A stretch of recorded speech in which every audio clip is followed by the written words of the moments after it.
Dramang ito ay rated SPG. Striktong patnubay at gabay ng magulang ang kailangan. Maaaring may masiselang tema, lengguwahe, karahasan, sexual, horror o droga na hindi angkop sa mga bata. Mga kapamilya, hindi na nakatiis si Rigor at tuluyan niya nang pinuntahan si Lena at pagkatapos nilang mag-usap ay may nangyari na naman sa kanila. Maliwalas ang mukha ni Rigor nang lumabas sila ng bahay ni Lena dahil kakatapos lang nila. Ayaw na sanang magpahatid ni Rigor ngunit mapilit si Lena hanggang sa nakita sila ni Tinding at Noy.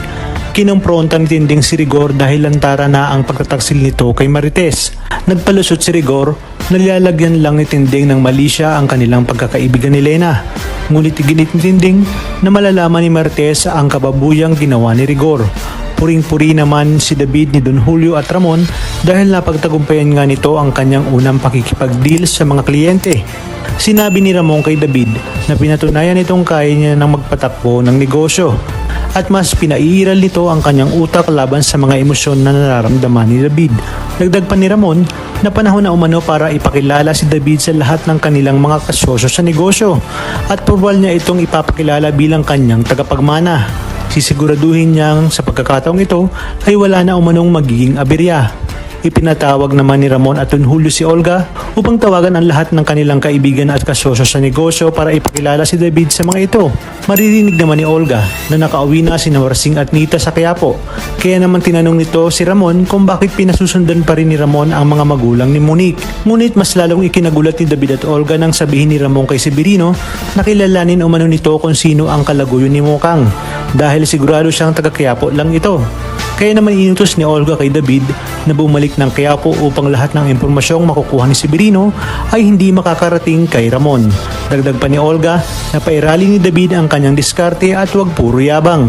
At ang mga dapat nating abangan ngayong Biyernes. Todo tanggi nga si Rigor sa mga paratang ni Tinding dahil gusto lang umano ni Tinding na sirain sila ni Marites. Kaya't nang sinabi ni Tinding na magrereklamo siya sa presinto ay agad itong pinigilan ni Rigor dahil alam niyang mapapahiya siya at iningatan niya nga ang kanyang reputasyon. Magsisimula na ngang magtraidor si Lucio kay Supremo.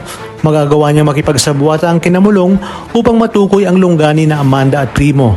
Sinabi naman ni Ben kay Primo na humihingi ng tulong si Tanggol upang mahanap ang napangasawa ni Mokang upang maipaghihinta nga ito. Sa mismong araw ng Prison Week ay mangyayari na ang pinakamalaking gulo na pakananin na Bong. Kaya naman pala isipan sa atin kung tuluyang magpapaalam si Mayor Celso.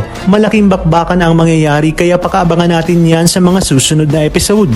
Talagang kapanapanabik ang mga susunod na tagpo sa teleseryeng ito. Kaya naman sabay-sabay natin itong aabangan. At kung bago ka pa lamang sa aking channel, ay sana'y huwag kalimutang mag-like at subscribe.